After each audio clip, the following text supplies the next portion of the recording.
Is it possible to be friends with a pick-me girl? Me and my bestie were at a party after her breakup when a group of tall, scary-looking men walked in. We should go, I whispered to Vanessa. In response, she turned to them and practically shouted, "You always want to leave when the hot guys show up. Are you jealous of me or something?" The men looked over and I saw their faces change. Like sharks smelling blood. Vanessa was already walking toward them, that desperate bounce in her step she did when she got any male attention. "Birthday shots!" she squealed, grabbing my wrist. Her nails cut into me as she dragged me toward the terrace. The men followed, spreading out, surrounding us. The terrace door clicked behind us. Click. The automatic lock activated. We were trapped out here with them, and Vanessa was giggling like it was cute. Vanessa! She was already pressed against one of them, the one with the ugly designer shirt. Another guy blocked the door, just standing there. Casual, but I knew. "Your friend looks scared," one of them said, laughing. "She's always like this around men," Vanessa said. "Probably because she hasn't been touched in months. Right, babe?" My face burned. The men exchanged looks. "That true?" Ugly Shirt asked me directly, moving closer. "We should go," I said firmly. But Vanessa laughed. A fake, high-pitched laugh. "See? She can't even talk to you. It's actually sad. That's why I brought her. Thought maybe you guys could help her loosen up." I got my phone out. Vanessa saw and her face went psycho. "No phones!" She ripped it from my hand, scratching me deep enough to bleed, then held my phone up like a trophy. "She's always on this thing. Probably texting her mom. She still lives at home, you know." The men laughed harder. Ugly Shirt took my phone from her, put it in his pocket, smiled at me while he did it. "No mommy to save you now," he said. Vanessa was lying, but the men were eating it up, looking at me like I was this sheltered little girl. Exactly how Vanessa was painting me. "Bet she's never even done shots," another one said. "Virgin everything," Vanessa giggled. I went for the door and Vanessa tackled me. Like, threw her whole body at my legs. I hit the deck chair hard and tasted blood in my mouth. "You're not ruining this for me," she hissed while I tried to breathe. Then louder, performing, "She always does this." Such a drama queen. One time she faked a seizure to leave a date. I'd never done that. The men were circling now. "Maybe she needs to be taught how to have fun," Ugly Shirt said. "Yes!" Vanessa clapped. Actually clapped. "That's what I've been saying. She just needs the right teachers." One grabbed my arm to help me up, his grip too tight. Another touched my hair. "Pretty thing like this shouldn't be so uptight, right?" Vanessa said. I keep telling her, like, just relax. Stop being so rigid. I yanked away. Vanessa rolled her eyes like I was embarrassing her. "She probably thinks you guys are gonna assault her or something," she said. "She thinks every man is a predator. It's actually really offensive." The words hung there. The men's faces changed. "We're not predators," Ugly Shirt said slowly. "We're nice guys." "The nicest," Vanessa agreed. "She's just paranoid because she watches too much true crime." "Maybe she needs a drink," the quiet one said, already at the bar. "I don't drink," I said. "She thinks she's too good to drink with you," Vanessa said immediately. "She only drinks expensive wine with her book club, where they read poetry." She said it like poetry was a disease. The quiet one was pouring shots. I saw him drop something in 2 glasses. Quick movements. Practiced. My stomach dropped. "Vanessa, don't—" "Oh my gosh," she cut me off. "Now she's gonna say the drinks are drugged. She does this every time. Remember Duke's party?" She turned to the men. She accused the host of putting something in the punch. Turned out she was just a lightweight. That never happened. Duke's party never happened. But the men nodded like they understood. "Sounds like she needs to prove she trusts us," Ugly Shirt said. Vanessa grabbed the spiked glass. I grabbed her wrist. "Stop," I begged. She shoved me hard. I stumbled back. "Stop what? Stop having fun? Stop making friends? Stop trying to get a boyfriend? Just because you're miserable doesn't mean I have to be. The drink, there's nothing in the drink." She held it up. "Watch. I'll prove she's crazy." She chugged the whole thing, staring at me while she did it. The men watched, amused. The quiet one poured another and slid it to me. "Your turn," he said. I tried to sidestep. He followed. They all moved closer. "Guys," Vanessa said, but her voice was already thick. She's not fun, I told you. Waste of time. We'll be the judge of that," one said. Vanessa swayed but caught herself on the bar. "I don't feel lightweight," Ugly Shirt said, but he was watching her like a documentary. Clinical. She tried to fix her hair, but her hands weren't working right. "I'm fine. I'm fun. I'm not like her." "No," he agreed. "You're much easier." That's when she looked at me, and I saw it dawn on her. What she'd done. What was happening. Her pupils were huge. She blinked hard. "I want to go home." She dropped to the ground and all the men surrounded me, one of them kneeling beside her. The terrace door clicked and swung open. Security had finally gotten it unlocked. I shoved past the man kneeling by Vanessa and ran for the opening. My legs felt shaky, but I made it through. Inside the venue, the music was still playing. People were dancing like nothing had happened. Behind me, I heard the men talking to security. Their voices were calm and friendly. One of them was saying we invited them out there, that we wanted to party. I kept moving toward the bar. My hands were shaking, so hard I could barely hold on to the edge. The bartender looked at me and her eyes went wide. I grabbed the house phone from behind the bar. My finger slipped on the buttons twice before I got 911 dialed. The operator answered and I tried to explain. My friend collapsed. Someone put something in her drink. We were trapped on the terrace with these men. The operator asked for the address and I had to look around for a sign to read it to her. The bartender slid a glass of water across to me. She leaned in close and whispered that she saw something weird when those guys ordered. That the quiet one did something with his hands over the glasses. I nodded and kept talking to the operator. She said help was coming. To stay on the line. I could see through the glass doors that the men were still on the terrace. Still surrounding Vanessa. One of them had his phone out now. Probably calling someone. The sirens came fast. Within minutes, the EMTs were pushing through the crowd with their equipment. I led them to the terrace. Vanessa was still on the ground. One of the men was still kneeling beside her like he was so concerned. The paramedics rushed over and started checking her, taking her pulse, shining a light in her eyes. I told them she was drugged, that the quiet one put something in her drink. I pointed right at him. But he had already moved away from the bar area. His hands were empty. He gave me this innocent look like I was crazy. The EMTs were asking Vanessa questions, but she could barely answer. Her words came out thick and wrong. The police showed up right after. 2 officers in uniform. They started separating everyone to get statements.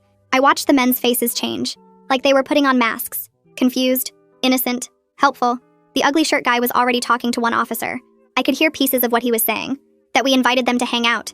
That Vanessa was flirting all night. That she was drinking before they even got there. I felt sick. He was so smooth about it. So believable. The other officer came over to me. He looked young. Maybe just a few years older than me. I started talking fast. Too fast. I could hear my voice getting higher. I told him about the locked door. About seeing the quiet one drop something in the drinks. About Vanessa drinking it and collapsing. About the men surrounding us.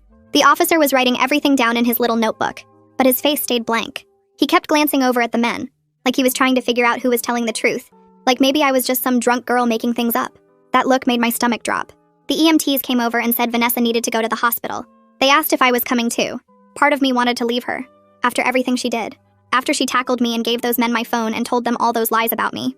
But I couldn't just abandon her when she was this messed up, when she could barely talk or move. So I said yes. I climbed into the ambulance with her. She was mumbling stuff. About the hot guys. About how fun the party was. She still didn't get it.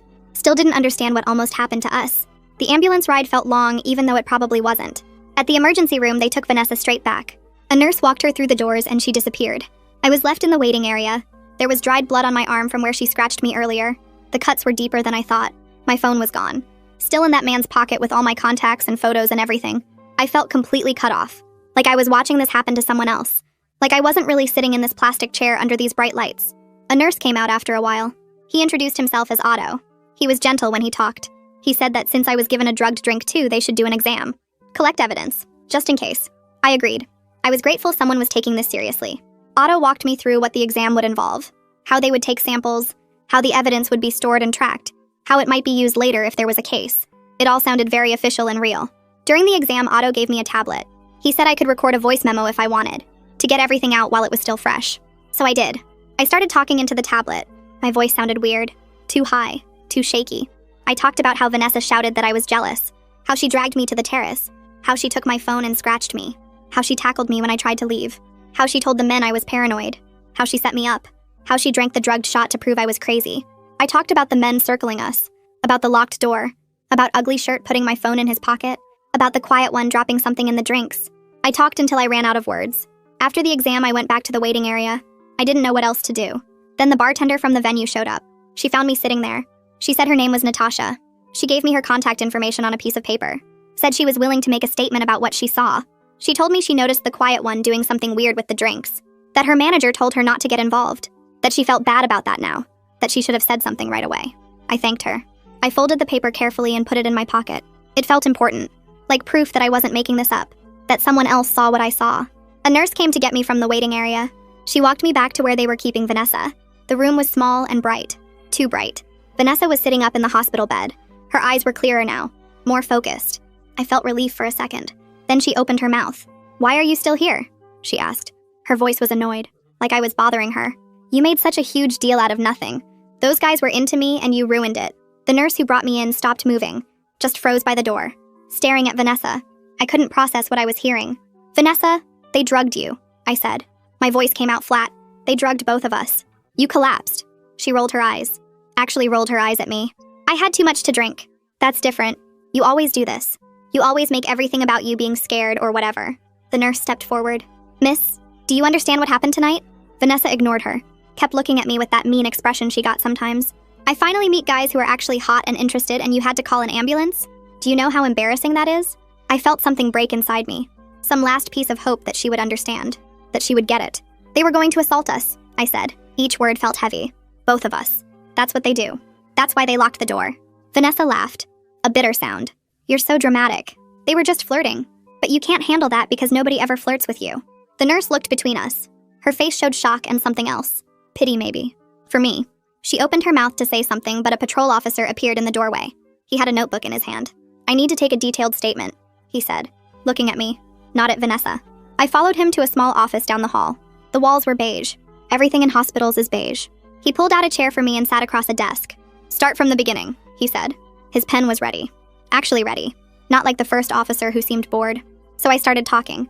I told him about Vanessa shouting that I was jealous when the men walked in, about her dragging me to the terrace, about the door locking behind us with that click, about how she took my phone and scratched me deep enough to bleed, about how she tackled me when I tried to leave, about her telling the men I was paranoid and dramatic and had never been touched, about the quiet one pouring shots and dropping something in 2 glasses, about Vanessa drinking the spiked shot to prove I was crazy, about the men circling closer when she collapsed. The officer kept writing.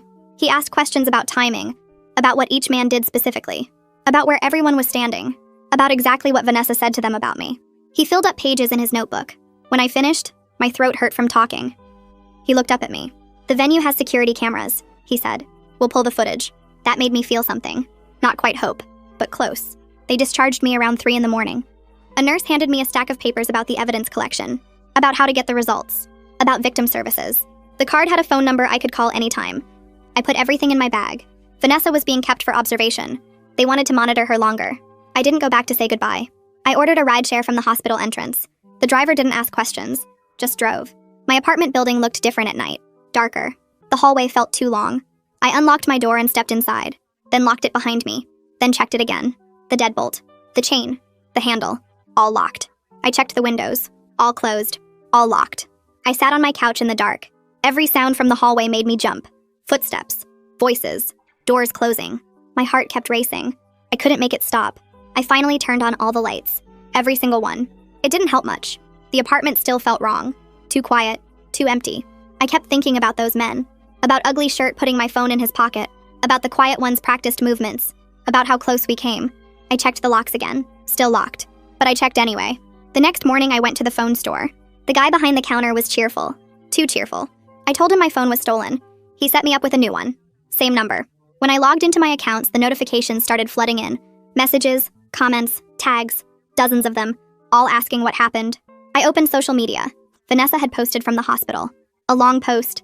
She said I caused a scene at a party, that I got her hurt, that I was jealous of her getting male attention, that I called ambulances and police for no reason, that she was the victim here. The comments were all supportive. Of her. People I thought were my friends.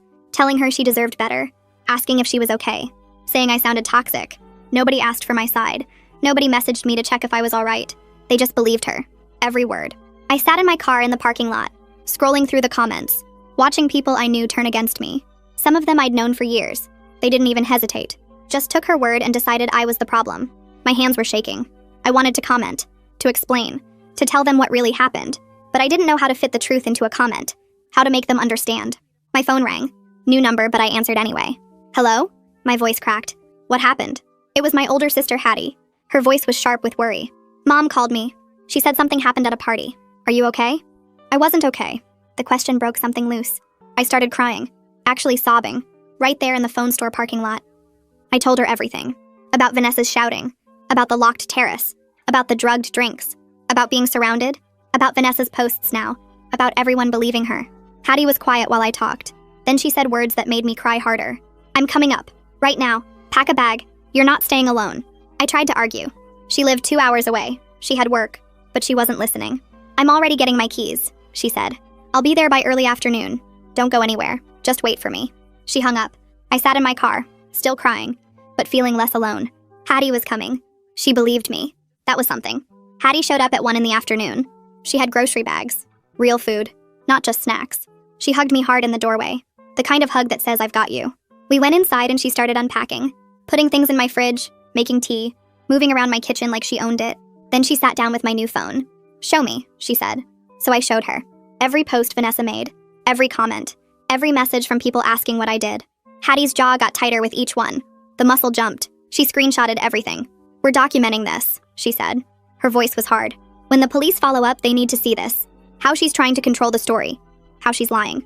She created a folder, started organizing everything by date and time. She was always good at this stuff. At keeping records. At being thorough. I watched her work, feeling grateful, feeling less crazy. "You did the right thing," she said, not looking up from the phone. Calling for help, getting evidence collected. All of it. Don't let her make you doubt that. 2 days later, my phone rang again. Unknown number. I almost didn't answer.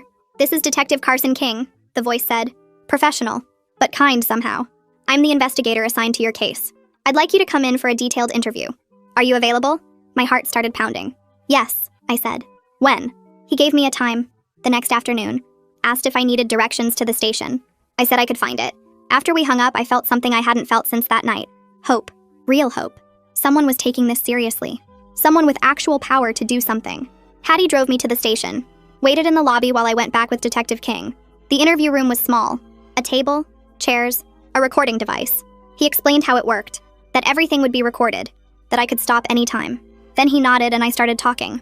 I spent 3 hours in that room, walking him through every single detail. Detective King never interrupted.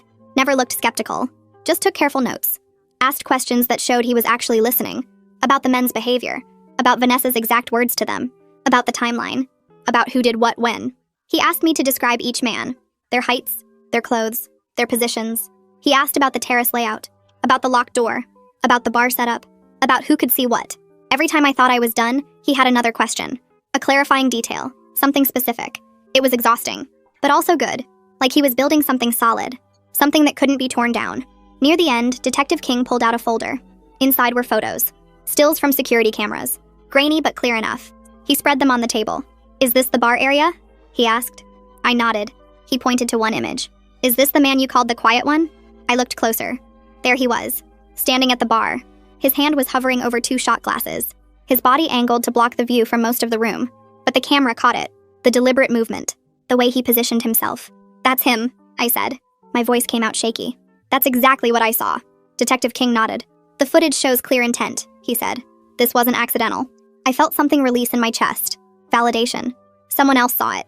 Someone with authority saw what I saw. But I also felt scared. Looking at that image. Knowing how close we came. How calculated it was. How practiced. What would have happened? I asked, not really wanting to know. Detective King's face got serious. "Nothing good," he said. "You did the right thing fighting back. Getting help. Both of you are safe because you acted." He explained what happened next. The toxicology results from my exam would take a few weeks to process. They were trying to identify all the men from the terrace, using credit card receipts, security footage, witness statements. He asked me to describe each man in detail. I told him about Ugly Shirt, how he seemed to be leading the group, making decisions, directing the others. I described the quiet one who did the actual drugging, his practiced movements, his calm face, the others who spread out, who blocked exits, who touched me. Detective King wrote it all down. "We'll find them," he said. It sounded like a promise. When I finally left the interview room, Hattie stood up immediately, searched my face. I nodded. She put her arm around me. We walked out together, into the afternoon sun, into whatever came next. That night, Hattie set up in my guest room without asking if she could stay, just started unpacking her bag like it was decided. I was grateful because when I tried to sleep, I kept jerking awake with my heart pounding, seeing the terrace door lock clicking shut over and over. She heard me the 3rd time and came in with tea, sat on the edge of my bed until the shaking stopped. The next morning, she made a list on her phone of things we needed to handle. Emergency leave from work, finding a therapist who specialized in trauma, changing my phone number again because people kept calling. She took over my laptop and started filling out forms while I sat there trying to remember my employee ID number. My brain felt foggy, like I was moving through water. Hattie printed everything and put it in a folder, told me we'd drop it at my office later. She found 3 therapists who had openings and called all of them, explaining the situation in this calm voice while I stared at my hands. One had an appointment available in 2 days. Sinead Brooks. Hattie booked it and wrote the time on a sticky note she stuck to my fridge. The morning of the appointment, I almost canceled. Hattie drove me anyway. The office was in a quiet building with soft lighting and plants everywhere. Sinead was younger than I expected, maybe early 30s, with kind eyes that didn't look away when I talked. She asked me to tell her what happened, and I got through maybe 2 sentences before my throat closed up. She waited, didn't rush me or try to fill the silence. I started again, and this time I got further, describing the terrace and the locked door, and Vanessa's voice getting thick. When I told her about seeing the quiet one drop something in the drinks, Sinead nodded like she believed me completely. She taught me a grounding technique for when panic started. 5 things I could see. 4 things I could touch. 3 things I could hear. 2 things I could smell. 1 thing I could taste. We practiced it right there until my breathing evened out. She said what I was experiencing was normal. That my fear and constant alertness made sense given what I survived. Hearing someone with credentials say that made something loosen in my chest. I checked my phone in the parking lot after and found 27 notifications. Vanessa had posted a long explanation about being drugged at a party, about waking up in the hospital alone, about her supposed best friend abandoning her when she needed help most. She made it sound like I left her there on purpose, like I was jealous of the attention she got from men, and used the drugging as an excuse to ruin her night. The comments were all sympathy for her. People I'd known for years were calling me toxic and selfish. Mutual friends were messaging asking how I could do that to her. I watched it happen in real time. Every refresh brought more people taking her side. My hands started shaking again and I had to do the grounding technique in my car. 5 things I could see. The steering wheel, my keys, the parking meter, a bird on the sidewalk, Hattie's jacket in the passenger seat. 2 days later, I got a message from Natasha the bartender. She said she'd submitted a written statement to Detective King about what she observed that night. She described seeing the quiet one make a quick dropping motion into 2 glasses at the bar. She saw him angle his body to block the view from most of the room. She watched the whole group follow us onto the terrace and noticed how they spread out in a way that felt wrong. Reading her message made me cry because someone else saw it. Someone else noticed the same things I did and was willing to say so officially. Detective King called my new number 3 days after that. His voice was steady and professional when he told me they'd identified the quiet one through credit card receipts from the bar. His name was Bryson Travis. Hearing his actual name made him more real somehow, more solid. Before he was just this shadowy figure in my memory, but now he had a name and an address and a history. I had to put the phone down for a second and do the grounding technique. 4 things I could touch. The couch fabric, my water bottle, the throw pillow, my own arm. Detective King waited patiently until I could talk again. Harley Beck from Victim Services called the next week. Her voice was warm, but not fake warm. She explained my rights as the case moved forward. What a criminal investigation looked like. What charges might be filed. What my role would be in any prosecution. She gave me information without making me feel pressured to decide anything right away. She said I could call her anytime with questions. That she'd be my point person through the whole process. It helped knowing someone was assigned specifically to help me navigate this. I tried to go back to work on Monday. Made it as far as the parking lot before I saw a group of men standing together by the entrance talking. My chest got tight. My vision narrowed. I couldn't breathe right. I sat in my car gripping the steering wheel trying to remember the grounding technique, but my brain wouldn't work. Finally, I called my boss from the car and explained I needed more time. She was understanding. Said to take whatever I needed. But I could hear the concern in her voice. The unspoken question of how long this would take. Detective King called again 2 weeks after my exam. The toxicology results came back positive for benzodiazepines in my system. Actual proof that I was drugged. He said this strengthened the case significantly. I felt this weird mix of validation and horror. Validation because it proved I wasn't paranoid or dramatic. Horror because that drug was actually in my body. I came so close to being completely out of it. So close to not being able to fight back or run or do anything. Vanessa called my new number somehow. I don't know how she got it. She asked me to drop the whole thing. Said it was getting too messy. People were asking her uncomfortable questions about why she was flirting with those men. About what she said to them about me. Her voice had this edge to it. Like I was the one making problems for her. I told her that men tried to assault us. That she helped them do it by taking my phone and tackling me and lying about me. She got defensive immediately. Said she was just trying to have fun. That I was making it into something it wasn't. That I always overreacted to everything. I took a breath and tried a different approach. Told her I could help her get medical care and therapy for what happened to her. That what those men did to her was wrong even if she helped create the situation. That being drugged was traumatic and she deserved support. She went quiet for a second. Then she said she didn't need my help. That she was fine. That I was the one with problems. She hung up on me. I sat there staring at my phone realizing she wasn't ready to face what she enabled. What was done to her. What almost happened to both of us. She'd rather blame me than look at her own choices. Detective King called 3 days later with an update that made my hands shake. The venue security had pulled their door lock logs and they showed exactly what I remembered. The terrace door locked automatically at 11:47 p.m. and stayed locked until 12:03 a.m. when security finally got it open. 16 minutes trapped out there with those men. He said the security guard who responded, a guy named Connor, gave a statement about what he saw when he got the door open. Connor described finding us with Vanessa on the ground barely conscious and the group of men surrounding both of us. He said the men were acting casual, but the whole scene felt wrong to him. Detective King explained this was important evidence because it proved we couldn't just walk away, that we were physically trapped with them. I thanked him and hung up, then sat staring at my phone for a long time thinking about those 16 minutes. A week later, I got a call from Harley at Victim Services saying another woman wanted to talk to me. Her name was Giselle White, and she had a similar experience at the same venue 3 months ago. Harley gave me Giselle's number and said she'd been working with Detective King but wanted to connect with me directly. I called Giselle that night and we talked for over an hour. She described going to the venue with friends and meeting a group of men who seemed friendly at first. One of them was quiet and kept making drinks, and she remembered thinking his movements looked practiced, like he'd done it a million times before. Her friends thought she was being paranoid when she said something felt off. She woke up the next morning with gaps in her memory and bruises she couldn't explain. Her friends convinced her she just drank too much and she didn't report it because she felt stupid and dramatic. Now she was filled with regret and wanted to give a statement to Detective King. We agreed to meet at a coffee shop the next day to talk more. Sitting across from Giselle felt surreal because she could have been describing my exact experience. She talked about how the quiet one positioned himself at the bar, how the other men spread out to block exits, how they worked together like they'd planned it. She described feeling trapped even though technically she could move around, the way they made comments that sounded friendly but felt threatening, how her friends dismissed her concerns and made her feel crazy for being scared. She got emotional talking about how she wished she'd trusted her instincts and reported it right away. I told her it wasn't her fault, and that coming forward now still mattered. She said she was giving her statement to Detective King that afternoon and asked if I thought it would help my case. I said I hoped so, that it showed a pattern of behavior, that these men had done this before. We exchanged numbers and promised to stay in touch. Walking back to my car, I felt less alone but also more angry knowing they'd gotten away with this before. That same night, Vanessa went live on social media, and I watched it happen in real time. She sat in her bedroom with perfect lighting and started talking about how people were spreading vicious rumors about her. She said some people were accusing her of setting up her friend when she was the one who got drugged and hurt. Her voice had that same desperate edge from the terrace, that need for people to like her and believe her. She talked about how traumatic the whole experience was for her, how she couldn't believe her best friend was turning people against her instead of supporting her. She cried on camera and said she just wanted to move on, but people kept attacking her online. I watched her perform and recognized the exact same behavior that led us to that terrace in the first place. She needed validation so badly that she'd twist reality to get it. The comments were mostly supportive of her, and I felt sick reading them. The next morning, Natasha sent me a screenshot of a text she'd received from an unknown number. It said she should stay out of things that don't concern her and mind her own business. The message was clearly a threat, even though it didn't say anything specific.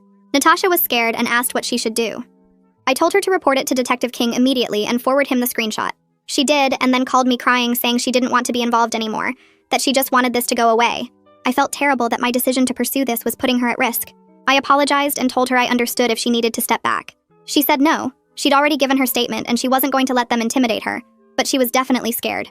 Detective King called me that afternoon and said he'd received Natasha's report about the threatening text. Then he told me I needed to be careful about posting anything publicly about the case. He explained that defense attorneys would use social media to discredit victims, that they'd twist anything I said online. I wanted so badly to defend myself against Vanessa's lies, to tell my side publicly so people would know the truth. But I stayed silent and trusted that the legal process would eventually reveal what really happened. It was hard watching people believe her version while I couldn't say anything. In my next therapy session with Sinead, we worked on identifying what safety meant to me now. She asked me to think about concrete steps I could actually control instead of just feeling afraid all the time. We made a list together: change my locks, vary my routine so I'm not predictable, build a support network beyond Vanessa with people who respect my boundaries, take a self-defense class, keep my phone charged and easily accessible, trust my instincts when something feels wrong.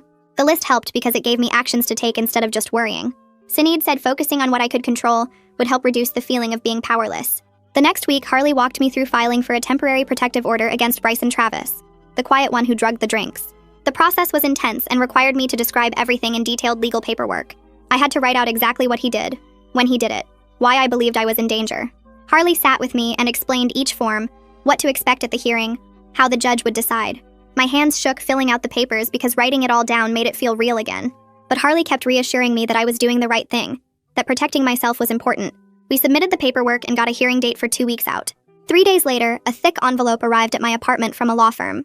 Inside was a letter from a lawyer representing Bryson threatening to sue me for defamation if I continued making false accusations against his client. The letter said I was damaging Bryson's reputation and career with my lies. It demanded I retract my statements to police and drop the protective order or face legal consequences. I called Detective King in a panic and read him the whole letter. He sighed and said this was a common intimidation tactic, that defendants often tried to scare victims into backing down. He explained that truth is a complete defense to defamation, meaning if what I said actually happened, then it's not defamation no matter what their lawyer claimed. He told me not to respond to the letter and to forward it to him for documentation. His calm response helped, but I still felt shaken that they were coming after me legally. That afternoon, I got an email from my HR department. They were formalizing the accommodations for my leave and offering flexible scheduling when I returned to work. I could work from home some days and adjust my hours as needed. It was a small thing, but it helped knowing my job was protected while I dealt with everything, that I wouldn't lose my income and health insurance on top of everything else. I replied thanking them and said I'd let them know when I was ready to come back. 2 days before the hearing, I sat in Sinead's office and practiced what I would say to the judge. My voice shook reading from the notes Harley helped me write. Sinead stopped me and made me start over, slower this time. She reminded me to breathe between sentences and look up from the paper. We went through it 5 times, and each time my voice got steadier. By the end, I sounded like someone who knew exactly what happened instead of someone apologizing for existing. Sinead nodded and told me I was ready, that the judge would hear the truth in my words. I left her office feeling stronger than I had in weeks. The morning of the hearing, I put on my most professional outfit and met Harley outside the courthouse. She walked me through security and explained what would happen in the courtroom. We sat on a bench in the hallway waiting for our turn. Then Bryson showed up in an expensive suit with his lawyer, looking calm and respectable like he worked in finance or something. He glanced at me once with this small smile that made my stomach flip. His lawyer was already talking to the clerk, all friendly and casual. When they called our case, I stood up and my legs felt shaky, but I made myself walk to the front. The judge asked me to describe why I needed protection, and I used everything Sinead taught me. I looked at the judge instead of at Bryson. I spoke clearly about the drugged drinks and the locked terrace and how he still had my phone in his pocket when security arrived. The judge listened without interrupting and wrote notes. Bryson's lawyer argued that it was all a misunderstanding, that I was confused about what happened. But the judge granted the temporary order for 30 days based on my testimony, and the police report Detective King filed. It felt huge, like someone with actual power finally believed me instead of dismissing me as paranoid. That afternoon, Vanessa sent me a private message. She said she was scared that maybe she was drugged too, that she kept having nightmares about that night and couldn't remember big chunks of time. She asked if I thought the men would have hurt her if I hadn't been there. Reading her words made me feel bad for her, but also still angry. I typed out a long response about how she put both of us in danger and then deleted it. Instead, I sent her links to therapy resources and the victim services number Harley gave me. I told her she should talk to someone professional about what happened. I didn't offer to meet up or rebuild our friendship. She read the message but didn't reply. 3 days later, the venue posted an announcement on their social media about new security measures.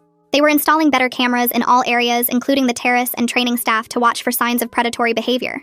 The post didn't mention my case specifically, but I knew the investigation and all the attention pushed them to act. It felt good knowing something positive might come from what happened to us, that maybe other people would be safer because we reported it. Detective King called the next week with bad news about Bryson's toxicology results. They came back negative because too much time passed before he got tested. The men left the venue before police could do drug tests on them. King said the case would have to rely on witness statements and my positive test showing I was drugged. I felt frustrated that Bryson got away with that part, but King reminded me we still had strong evidence. Natasha saw him drop something in the drinks. Connor, the security guard, saw the whole group surrounding us on the terrace. The door logs proved we were locked out there. My toxicology proved someone drugged me. It wasn't perfect, but it was enough to move forward. 2 days after that call, the doorman from the venue contacted Detective King with a statement. His name was Marcus, and he remembered that night because Vanessa was stumbling badly when we left, and the group of men was hovering around both of us. He said it looked wrong to him at the time, but he didn't know what to do about it. His statement was another piece of proof that something bad was happening, another person who saw we were in trouble. Reading his statement made me feel less alone in my version of what happened. All these people noticed something was wrong, even if they didn't intervene in the moment. The following week, I met with Prosecutor Tiernan Royce at his office downtown. He explained they were pursuing misdemeanor charges for administering a harmful substance instead of felony assault charges. He looked apologetic about it and walked me through the legal reasons. Without proof of what happened after I was drugged, they couldn't prove assault. The evidence showed Bryson drugged me, but not what he planned to do after. I felt angry that what happened didn't count as serious enough for bigger charges. Tiernan said he understood my frustration, but this was the strongest case they could build with the evidence. I told him I understood, even though part of me wanted to argue. That same week, Tiernan asked me to record a victim impact statement for the court. I sat in a small room with a camera and chose my words carefully.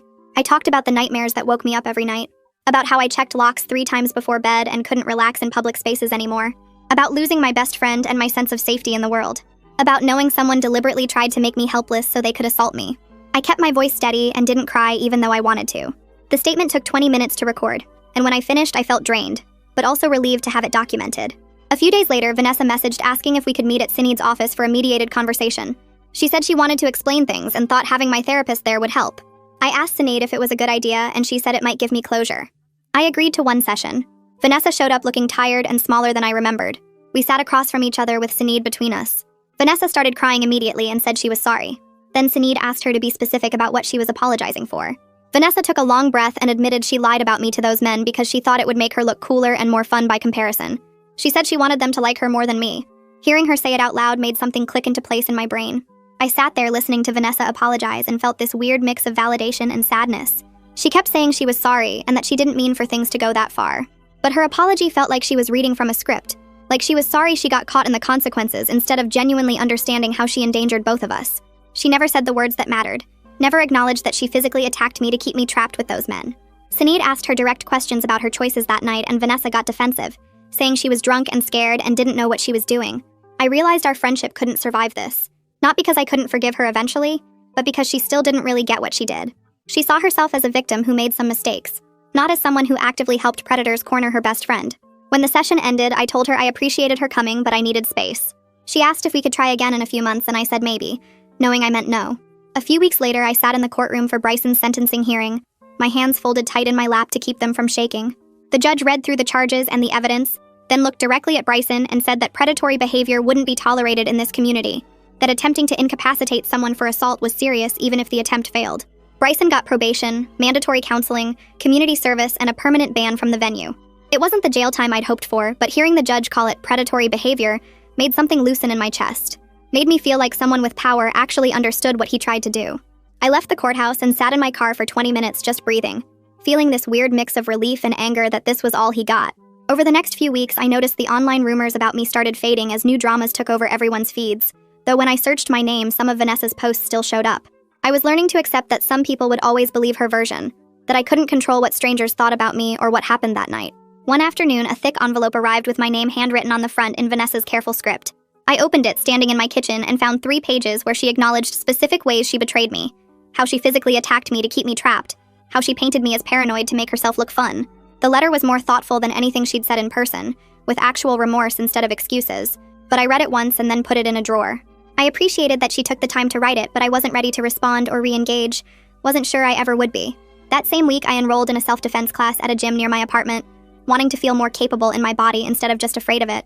The instructor was this patient older woman who didn't make me explain why my hands shook during the first demonstration, who just showed me the moves slowly and let me practice at my own pace. The other students were supportive too, a mix of people with different reasons for being there, and nobody asked questions they didn't need answers to. After the 3rd class, I started feeling stronger, more grounded, like my body could protect me instead of just being something that needed protecting. When I finally went back to work, my boss called me into her office and offered a flexible schedule that let me avoid late shifts and work from home twice a week.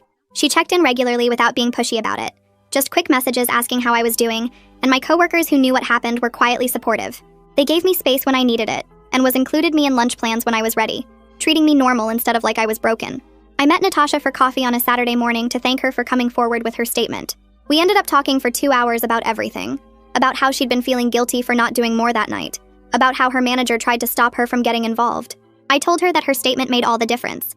That she helped save both me and Vanessa, even though she was scared of losing her job. She cried a little and said she wished she'd acted faster, and I told her that speaking up at all took courage, that most people would have stayed silent. That afternoon, I opened the group chat with our mutual friends, scrolled through months of messages where they sided with Vanessa, and then I left the chat without explanation. I deleted all the draft messages I'd written to Vanessa but never sent, all the attempts to explain or defend myself or make her understand. It felt like closing a door on that version of my life, the one where I tolerated being treated badly, because being alone seemed scarier than being with people who hurt me. 3 months after that night, I was walking downtown past another venue with an outdoor terrace, and I caught myself automatically counting exits and checking who was standing near the entrance. The difference was that now I recognized this as reasonable safety awareness instead of paranoia, that my instincts that night were right even when everyone told me I was overreacting. My phone rang while I was still looking at the venue, and Detective King's name showed up on the screen. He told me that Bryson violated his probation by trying to contact Giselle through a fake social media account, and now he was facing additional jail time for the violation. I felt this surge of gratitude that Giselle reported the contact immediately instead of ignoring it, that the system was catching him even if it didn't catch him hard enough the first time. The following weekend, Hattie drove up to visit, and I took her to dinner at a restaurant I picked specifically because it felt safe, with good lighting and an open layout and attentive staff who checked on tables regularly. She noticed me relaxing as the evening went on, my shoulders dropping and my voice getting lighter, and she reached across the table to squeeze my hand. She told me she was proud of how far I'd come in just a few months, how I'd turned the worst night of my life into something that made me stronger instead of smaller, and I squeezed back feeling grateful for her steady presence through everything. 2 weeks later, I got a message through the Victim Services website from someone who said she saw Giselle's statement in a local news article about safety concerns at entertainment venues. She wrote that she had a similar experience with the same group of men 2 years ago, described the quiet one's movements at the bar and the way they surrounded her on a different terrace at the same venue. I read her message 3 times, my hands shaking, realizing this pattern went back further than any of us knew. I forwarded everything to Detective King within an hour, adding a note that this might help establish a longer history of predatory behavior. He responded the same day saying he would follow up with her directly, and thanked me for passing it along, mentioned that documentation like this could be useful, even if the statute of limitations had passed for criminal charges. The next afternoon, I had my regular session with Sinead, and instead of talking about what happened that night, we started mapping out what came next. She asked what kind of life I wanted to build now, what goals felt important beyond just surviving and processing trauma. I told her about Harley and how she helped me understand the system when everything felt impossible, how having someone who knew the process made me feel less alone and more capable. Sinead nodded and asked if I'd ever considered doing that kind of work myself, and something clicked into place. I realized I wanted to volunteer with victim services eventually, to help other people the way Harley helped me, to turn the worst night of my life into something that could protect or support someone else. We spent the rest of the session talking about practical steps like training requirements and time commitments, and I left feeling like I had a direction instead of just damage. 3 days after that, I was at the grocery store buying coffee and vegetables when I turned a corner and nearly walked into Vanessa. We both froze for a second. Then she said hi in this quiet voice I barely recognized. I said hi back, and we stood there awkwardly while other shoppers moved around us. She looked tired, shadows under her eyes and her hair pulled back in a messy way that wasn't like her usual style. She mentioned she was in therapy now, and I said that was good. Glad she was getting help. I didn't ask for details about what she was working on, and she didn't offer to reconnect or apologize again. We acknowledged each other like acquaintances who used to know each other better, people whose lives had gone in different directions. After a minute, she said she should go, and I agreed, and we went our separate ways down different aisles.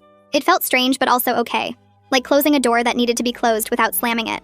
The following week, I got an email from someone identifying himself as the new security director at the venue where everything happened. He explained they were updating their safety protocols and training materials based on recent incidents, asked if I would be willing to consult on the new procedures. My first instinct was to delete it and pretend I never saw it. But then I thought about that other woman who messaged me, about how many people might have been targeted there over the years. I replied saying I would review their materials and provide feedback, and we set up a video call for the next week. During the call, I walked through what happened from a security perspective, pointed out how the automatic terrace lock created a trap, and how staff should be trained to recognize coordinated predatory behavior. The director took notes the whole time and seemed genuinely interested in making changes, and afterward I felt powerful instead of powerless, like my experience mattered for something beyond just my own trauma. 6 months after that night on the terrace, I woke up and realized I'd slept through the whole night without nightmares. I was working full-time again, going to the gym 3 times a week, meeting up with new friends who respected my boundaries and never made me feel paranoid for being careful. I still had hard days when something would trigger a memory, and I'd spend an hour doing breathing exercises in my car, but I had tools now to manage the anxiety instead of drowning in it. The difference between 6 months ago and now felt huge, like I'd traveled a long distance even though I was still in the same city, living the same basic life. I finished the self-defense course on a Saturday morning, and the instructor pulled me aside after class. She said I had a gift for helping the nervous students feel capable, asked if I wanted to help teach the next beginner session. I agreed immediately, excited about building community around safety and empowerment instead of just fear, about showing other people they could protect themselves. Teaching felt like another way to transform what happened into something useful, to prove that the men on that terrace didn't get to define who I became. That evening, Hattie called and we started planning a weekend trip to the beach. Something normal and fun that had nothing to do with courts or therapy or processing trauma. We looked at hotels online and talked about restaurants and whether to rent bikes, and I realized I was genuinely looking forward to it. I could imagine enjoying myself again without constantly scanning for exits or checking who was standing too close. The beach trip felt like proof that I was building a real life again. Not just surviving, but actually living. 2 weeks later, I was sitting in my favorite coffee shop working on training materials for the Victim Services Volunteer Program, reviewing scenarios and response protocols on my laptop. My phone buzzed with a text from Harley saying my application was approved, and I could start orientation next month. I smiled at my laptop screen, feeling proud of how I'd transformed the worst night of my life into a foundation for helping others. I'd refused to let what happened make me smaller or more afraid, even though it changed me. The coffee shop was busy with Saturday morning regulars, and I sat there among them, just another person working on their computer, someone who survived something terrible and decided to use it for something good. And that's a wrap on this one. I always try to make sure these stories leave you with something practical or thoughtful. If this one gave you even one new idea, that's what matters. Subscribe so you're ready for the next one.